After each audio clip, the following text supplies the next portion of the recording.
Good morning, Jim Hodges here, Roger here. Roger is 8-month-old, Black and Tan, in for our residency training program. Really good boy. He's the epitome of the breed. He's outgoing, he's friendly, he's good with children, good with other dogs. He's very smart, he's energetic, likes to do a lot of things. We love all of that, and that's the perfect dog we want. Probably the only thing that he has going against him is he gets a little anxious, and I think it could be two parts. One part is because he wants to be in control and wants to be the center of attention, and when we walk away and leave, he gets a little worried about it because he wants to be with us. He's got that very strong pack mentality. And second, he might just be a little bit genetically just a little anxious, okay? I'm not certain. He's improved a lot while he's been here. He's a really good boy. It's our job to make sure we're nice and calm with him. We give him some private time. We give him some down and place time with us, and it's not always about him, okay? We're going to start obedience. Watch what I do, listen to what I say, and we'll go from there. Listen to my tone of voice. Roger, let's go. Atta boy, good boy. We say, let's go. He's walking right beside us on a leash, okay? We want him here right now. We don't want him in front. We don't want him to the side. If he gets in front or gets to the side away from us, we're going to tap the leash back to our side. When we do that, we're going to tap and say no, and then let's go again. Good boy.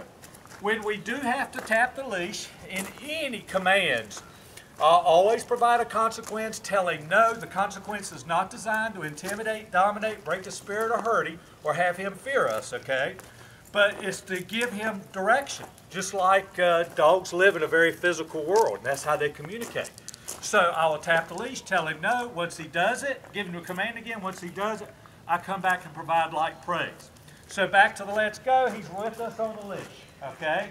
I don't care if we're jogging, we're walking, whatever. He's right here beside us. We praise him, let him know how good he is. Sit. Good boy. Sit is sit. We tell him to sit. He needs to sit. If he doesn't sit, we're going to tap the leash straight up above his head, tell him no, sit. He needs to hold that sit until we release him. Break. If he was to start to get up out of the sit while he was in a sit, we would tap up. No, sit. Good boy. Good boy. He thought I was telling him to sit. Good. Down. That is the down command from the side. Hand signal just like that. When we tell him to down, he must down. If he doesn't down, we're going to tap that leash. No, down. Good boy. When we tell him to sit or down, he holds it. We don't have to use the word stay behind it, okay? In the sit, if you watch my videos, I don't like to keep him in a sit for too long. But down, we can keep him as long as we want. Reason for sit is I don't like to put that pressure on his hips. If I'm going to have him there for a while, I'll go stay. Now I put the open palm in front of his nose, and I'll tell him to stay, and that means pack your bags. You're going to be there for a little while. Couple of minutes, something like that. He can chew on an antler, he can lay on his side and go to sleep, I don't care, but he's generally understanding that he's in a down state. He can even smell the ground then, but in a normal down, we wouldn't allow it to happen. And when we're ready to get him out of this command or go from one command to the other, we go to any command we want to. Break. Notice, good boy. Notice when I broke him, I stepped away. I like to do that in my obedience, okay? And what I'm basically teaching a dog is when I say break and step back is that I'm the center of the universe. Come to me. You'll get pet. You'll get loved. You may get a surprise treat every once in a while. Roger loves treats, okay? And I like to give him treats. I like to give my dogs treats. But I want them to earn it. There are two ways to earn it. Once in the beginning when we're teaching commands, I will show him and tease him and lead him with it. So if you have a new trick or something like that, we use a treat to guide him to what we want. We couple that treat with a lot of praise, a lot of good words, and a lot of touch, okay? Once he knows the command, then we tuck the treat away. We're not holding our hand, we're not leading, we're not teasing him with it. We ask him to do the command. When he does it, that's when we tell him, good boy. We come in and give the treat, pet, and love. All right, we try to do those all at the same time to create an association with our words, touch, and treat so that we can do any one of those later, and hopefully he still thinks about all the good things that happen when he hears that praise. The down command, of course, not the down, but when I tell him no, I'm going to tap the leash. Again, that's physical touch, not here to hurt him, trying to redirect him, and I'm going to tell him no at the same time.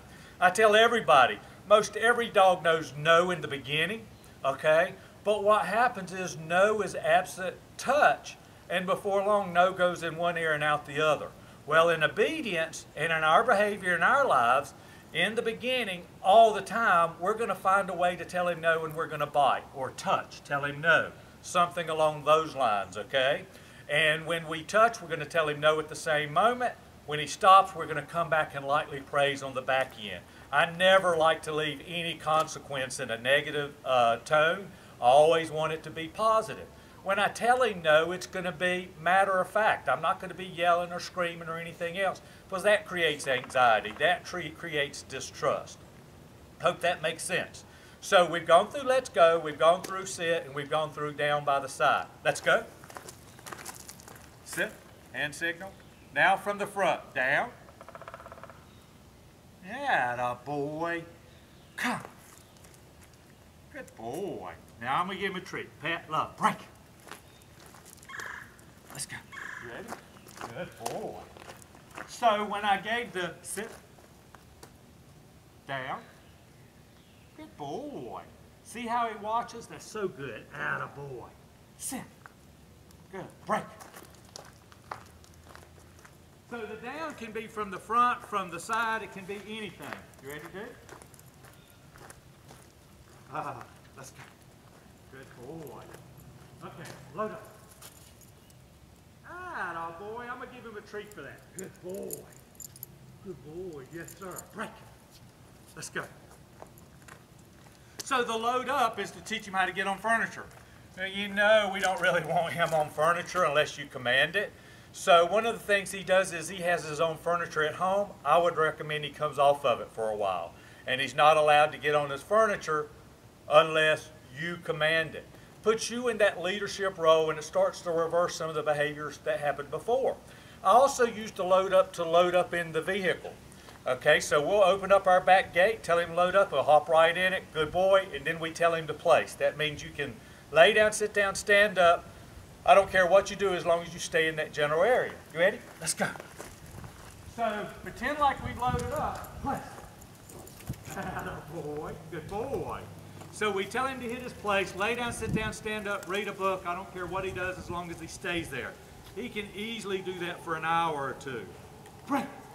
On Facebook, you actually see where one of my cats that's hanging around right back there right now that's been getting his attention will actually go and lay down with him on the bed. He is really good with other cats, other dogs again. My thought is we don't push that.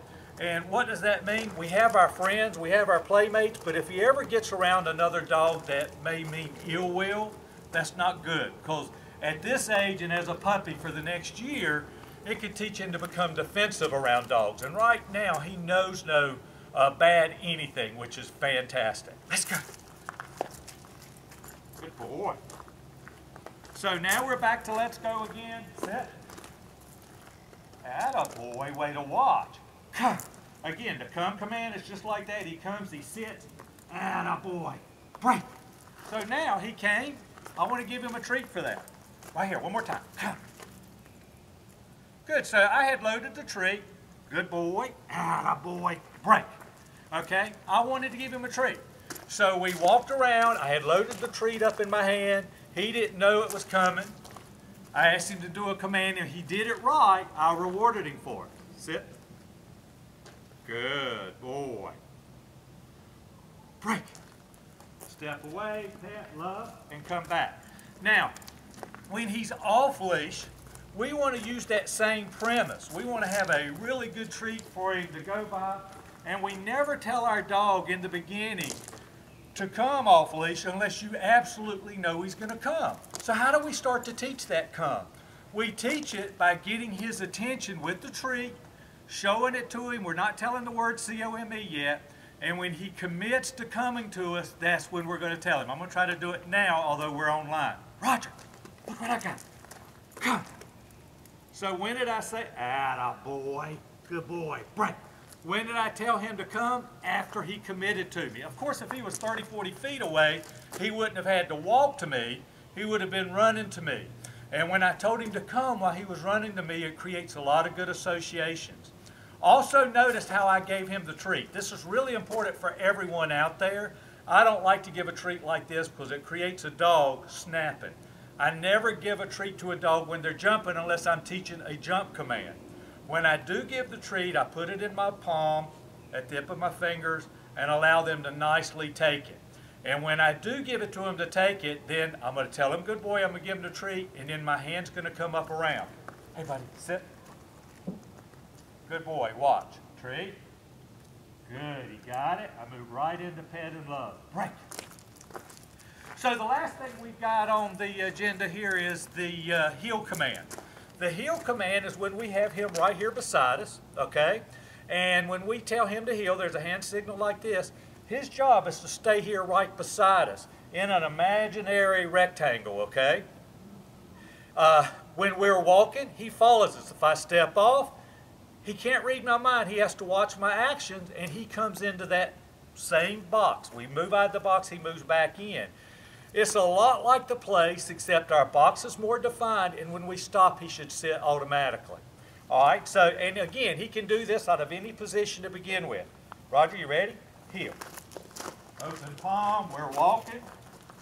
We stop, attaboy. We sit. I can step off, and he holds that heel command until I release it. Good boy. When he's looking at you, we want to praise. I don't know if you've noticed, he's watched me an awful lot. I want to praise. One more time. Heel. So we're walking. Watch me step off. See how he's coming back into that area? We're going. I turn the other way. See how he's following in. Come back. He stops. He sits. What a good boy. Break. So the heel. When do we use the heel? When you're going to be in real tight crowds. It's good to practice it, but real tight crowds. Why? Because he's right here. He knows he's having to do a command and having to pay attention a lot more than when we're just in the let's go. I really appreciate it. You know, if you ever need me, you pick up the phone and call me, 336-945-3232. Okay, you can find me on Facebook, Jim Hodges Dog Training, jimhodgesdogtraining.com. I'm here for you, okay? Good boy. He's going to continue to be a good boy. He's got that great personality. It's just with him especially, and with any dog, it's only natural that we have boundaries and structure and we become the leader. We don't let his excitement urge our excitement on. We try to be calm, cool, and collected. We give a command when we know he's going to do it or we're in a position to make him do it, okay? When he does something right, make a note of it. When he does it right again, we want to praise it. When he does something we don't like, we need to make a note of that so that we can set that up and make sure the next time he goes to do that, that we're in a position to tell him no, provide a light tap. Again, we're not here to intimidate or dominate, to work him through it, okay? His jumping is way gone. His pulling and fighting on the leash are almost non-existent. There may be times that he's going to try these things. It's when you see it happen, you get calm, you work him through it and move on. And then just as I said before, all you got to do is pick up the phone and give me a call. All right, one last time, Jim Hodges Dog Training. Thank you so much and God bless you.